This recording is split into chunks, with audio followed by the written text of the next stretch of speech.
I was always saying the last hostages are going to be the toughest ones, but you can't honor them by doing anything like you suggest. All you can do is say, we want our hostages back, and we want the war to end. We're going to want it to end. Nobody forgets the 7th of October. I went there a few days after, taking families in my hands, and we experienced all together these horrific attacks. And by the way, we lost a lot of French people in these terrorist attacks. But after almost 2 years of war, what is the result? Once again, they killed the top leaders of Hamas. It works. This is a great achievement. But at the same time, you have as many Hamas fighters as you had the first day. So it doesn't work to dismantle the Hamas. This is not the right way to proceed.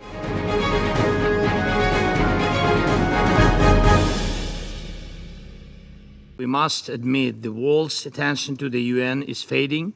The organization has less influence, and too often there is a lack of real decisions on fundamental issues. This is exactly what we need to speak about today, about the tools that sadly are not working now. But they will work, I'm sure. They will work if you are active, if we are active, if China truly wanted this war to stop. It could compel Moscow to end the invasion. Without China, Putin's Russia is nothing. Yet too often, China stays silent and distant instead of active for peace. I met with President Trump just now, and we spoke about how to finally bring peace, and we discussed a few good ideas, and I hope they will work. And I'm grateful for this meeting, and we expect America's actions to push Russia toward peace. Moscow fears America and always pays attention to it.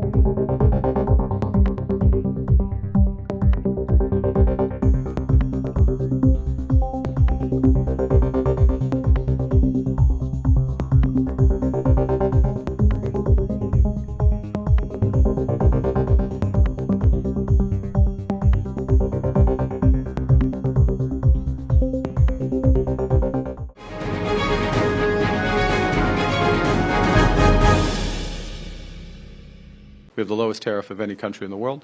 That deal can be better. Both the President Trump, and I agree on that. We have a number of discussions, our officials have a number of discussions on how that can be potentially structured.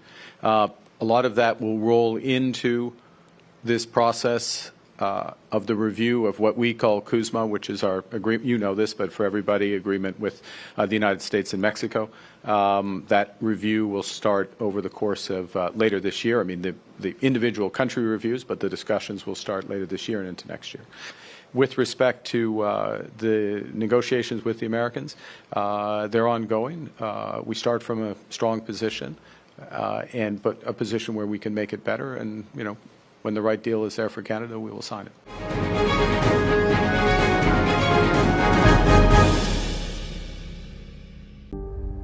British cider makers are preparing for one of their sweetest vintages in years, after a record hot summer left orchards heavy with fruit. Across cider-producing regions Somerset and beyond, growers and industry groups reported unprecedented harvests. At Showering's orchard, harvest crews are expecting to collect about 3,000 metric tons of fruit, or just over 3,300 US tons. That's roughly triple last year's poor crop, after prolonged warmth lifted sugars. You always have challenges when you're farming, always, and 99% of them relate to the weather. And sometimes it's not how much you have, it's how little you have. You just can't tell. That's orchard master Bob Wadey. The standout from this year really is there's just so many apples. And when they go to make cider, they will love them because they are sweet. There's not lots of water in them, there's a lot of sugar, which is what the cider maker requires. The National Association of Cider Makers said apples this year are rich in natural sweetness and flavour. Though some fruit is smaller after a generally dry summer, a mix that many producers say can yield complex ciders. Nick Showering is a director at Showering Cider. My family have been making cider here in Somerset for over 180 years. We started just across the road in a pub. In my time, I haven't seen a harvest quite like this. Not only the volume, where in comparison to last year where we made 1,000 tonnes, this year we're looking at more like 2,500 to 3,000. Also the sweetness that we're going to be getting from this summer's sun, nothing like I've seen before. Britain recorded its warmest summer on record in 2025, the Met Office said on September 1st, with seasonal rainfall below average in much of England and Wales. It said that such heat has become far more likely because of human-driven climate change.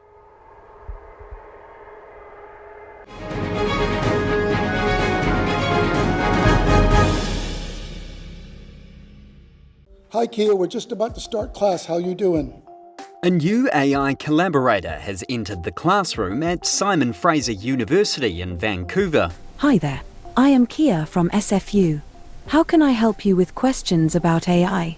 Alongside her creator, Professor Steve DePaula, Kia's aim is not to lead classes, but to engage in real-time discussions, debate complex topics, and explore questions. So the notion of bringing that into this intro class is both a performative notion that is just fun to talk to it, but it's also a way for the class to see a very high-end system and deal with all the ethical issues that it brings up.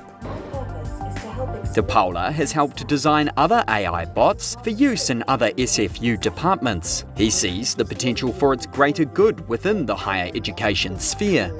It can be a crutch to use, and we haven't figured out a way to grade people, so to speak, or tell them what they can and cannot do. So you have some teachers saying, no, you can only do it on paper and you can't use an AI at all, which is not training people for the future, versus this other way of teaching students how to use it correctly at the right level. He cautions against accepting what information AI provides to humans as completely accurate, with AI hallucinations a problem. He also understands the ethics of AI usage can be complicated. Students were surprised to see its use in his class. I feel like it's a bit of a new frontier, and there's a lot of questions on how it can be integrated and how to do it responsibly. So I think we're still using it in a very experimental way. But I think I would be hesitant a little bit to see it, just because I feel like, as a culture, you want to hear from experts, you want to hear from people, and it's the person-to-person aspect I enjoy. The university has embraced an interdisciplinary approach to developing AI. Ethicists sit alongside computer scientists in conversations in its development. DePaula hopes the approach prompts other technologists to make AI open-sourced and more accessible to everyone.